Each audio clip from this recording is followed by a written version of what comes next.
धागे प्रेमाचे भाग 11. देशमुख एंटरप्राइजेसच्या कोल्हापूरच्या त्या भव्य ऑफिसमध्ये आज सकाळपासूनच एक वेगळीच धावपळ सुरू होती. कारण आज नवीन प्रोजेक्टसाठी खुद्द कंपनीचे मालक अर्जुन देशमुख येणार होते. संपूर्ण स्टाफमध्ये एक प्रकारची भीती आणि उत्साहाचे वातावरण होते. आणि त्याच कंपनीत साक्षी देखील काम करत होती. पण आज तिच्या आयुष्यात काय घडणार आहे याची तिला अजिबात कल्पना नव्हती. साक्षीने आज अतिशय साधे पण मोहक असे आकाशी रंगाचा कुर्ता आणि पांढऱ्या रंगाची ओढणी घातली होती, ज्यामुळे ती एका साध्या पण अतिशय सुंदर मुलीसारखी दिसत होती. तिचे केस आज मोकळे सोडले होते, जे तिच्या चेहऱ्यावर वारंवार येत होते. काम करत असताना तिला तहान लागली आणि ती आपल्या बॉटल घेऊन बाहेर पाणी घ्यायला आली. त्याच गडबडीत ती कोणाला तरी जाऊन धडकली. तिने सॉरी म्हणण्यासाठी नजर वर केली आणि समोर पाहिले तर ती अक्षरशः शॉकच झाली.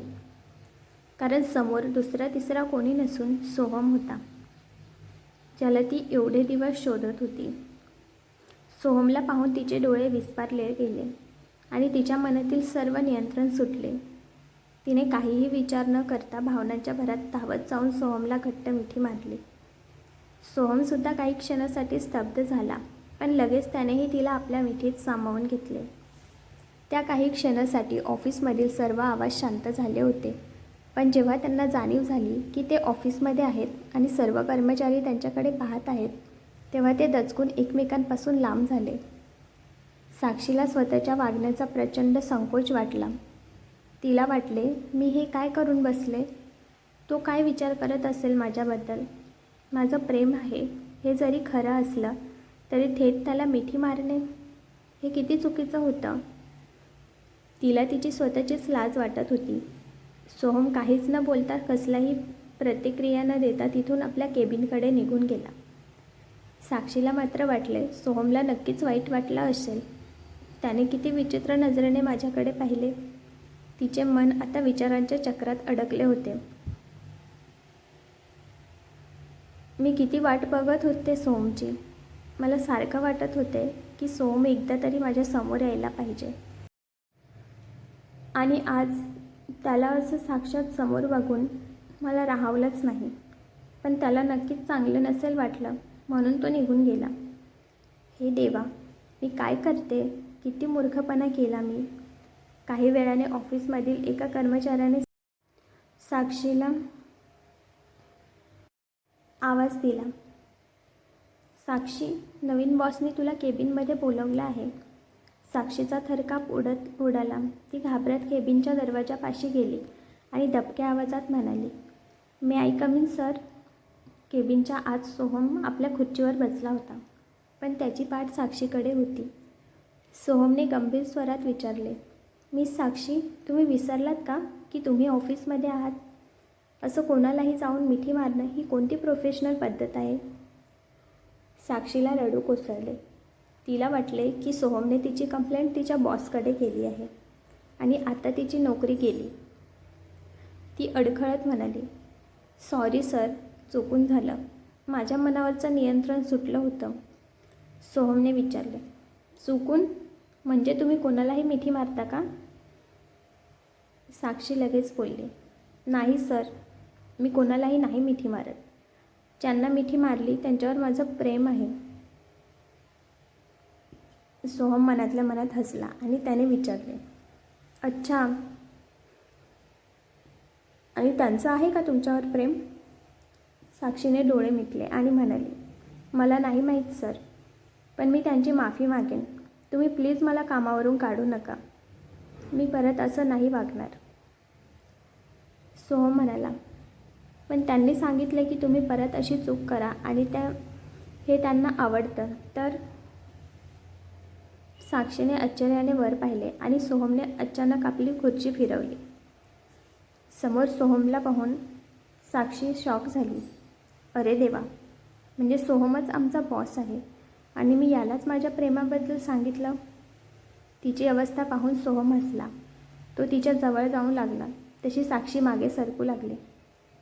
तो तिच्या अगदी जवळ येऊन कानात कुजबुजला, तर मिस साक्षी, माझ्यावर प्रेम करता तर. साक्षीने लाजेने डोळे मिटून घेतले. तो म्हणाला, सर मला हवं तर शिक्षा करा, पण नोकरीवरून काढू नका.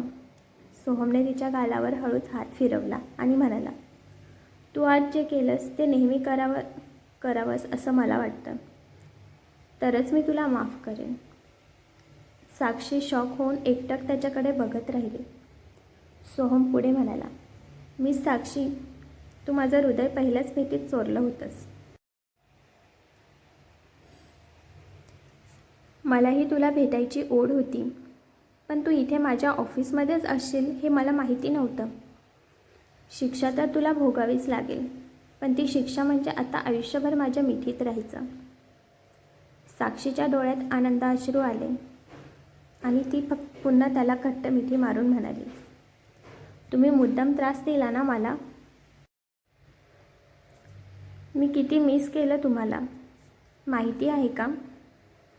सोहम म्हणाला, साक्षी, मला तुला थोडा त्रास द्यायचा होता, कारण तुझ्या तोंडून मला ऐकायचं होतं की तुझं माझ्यावर प्रेम आहे की नाही.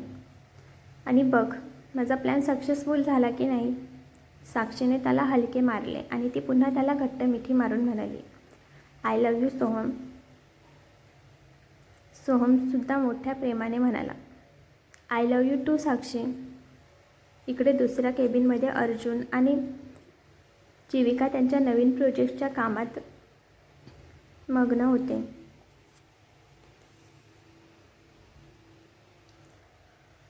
अर्जुनने आज ग्रे कलरचा टक्सिडो घातला होता, ज्यात तो अत्यंत डॅशिंग दिसत होता. जीविकाने गडद गुलाबी रंगाची साडी नेसली होती. लॅपटॉपवर काम करताना अर्जुन अधूनमधून जीविकाची खोडी काढत होता. फाईल पाहण्याच्या बहाण्याने त्याने तिच्या हातावर हात ठेवला.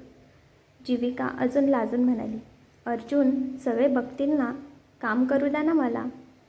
अर्जुन उठला आणि त्याने तिच्या हातातील फाईल बाजूला ठेवली.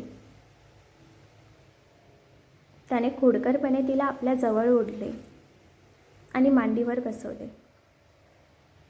तिच्या मानेवर त्याचे ओठ फिरवत तो म्हणाला, बघू दे ना, माझी सुंदर बायको माझ्या शेजारी असताना माझं लक्ष फाईल्समध्ये कसं लागेल. आणि ही माझी हक्काची बायको आहे.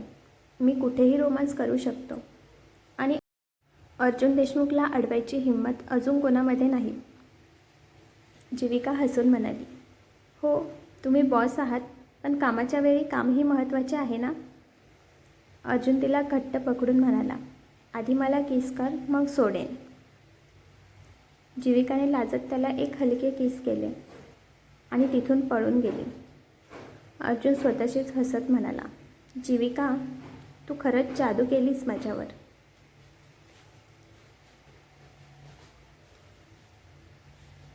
कामाचा व्याप आटोपल्यावर जीविका फाईल्स घेऊन सोहमच्या केबिनकडे आली. केबिनचा दरवाजा उघडताच जे दृश्य तिला दिसले ते पाहून ती थबकली. सोहम आणि साक्षी एकमेकांच्या खूप जवळ होते. जीविकाला पाहताच दोघंही दचकले आणि लाजेने लाल झाले. जीविका खोडकरपणे म्हणाली, वाव भाऊजी, म्हणजे तुम्ही कोल्हापूरला येण्याचं फळ मला मिळालं तर. तुम्ही तर माझ्यासाठी माझी जाऊबाई शोधून ठेवली होती आणि तीसुद्धा कोल्हापूरचीच. सोहम लाजत म्हणाला, वहिनी, आता तुझ्यापासून काय लपवायचं. माझं साक्षीवर खूप प्रेम आहे. जीविका म्हणाली, हे तर मला तेव्हाच समजलं होतं जेव्हा तुम्ही लग्नात एकमेकांकडे बघत होतात, पण तेव्हा कन्फर्म नव्हतं म्हणून मी इग्नोर केलं. आणि काय साक्षी मॅडम, देशमुख घराण्याची सून बनायला रेडी आहात ना. साक्षी काहीच बोलली नाही. तिने लाजून जीविकेच्या खांद्यावर डोके टेकवले. सोहम म्हणाला, वहिनी, पण मला दादाची भीती वाटते. तो कसा रिॲक्ट करेल. जीविकाने आश्वासकपणे सांगितले, अहो भाऊजी, घाबरू नका. तुम्ही दोघे एकमेकांवर जीवापाड प्रेम करता आणि अर्जुन खूप समजूतदार आहेत. ते नक्कीच समजून घेतील. सोहम म्हणाला, वहिनी, प्लीज तू एकदा दादाशी बोल ना. जीविका म्हणाली, ठीक आहे, मी बोलेन, पण आजचा दिवस तुम्ही एन्जॉय करा. जीविकाने साक्षीचा हात सोहमच्या हातात दिला. सोहम म्हणाला, वहिनी तू खरंच खूप ग्रेट आहेस गं. थँक्यू. जीविका हसून म्हणाली, फक्त थँक्यू म्हणून चालणार नाही. मला फक्त हेच हवं आहे की तुम्ही माझ्या जाऊबाईला लवकर घरी घेऊन या. आता काय होईल जेव्हा अर्जुनला या सगळ्यांबद्दल समजेल? जीविका त्याला कन्व्हिन्स करू शकेल का? तुम्हाला काय वाटतं हे कमेंटमध्ये नक्की सांगा. आणि पुढचा भाग बघण्यासाठी माझ्या चॅनलला आत्ताच सबस्क्राईब करा. धन्यवाद.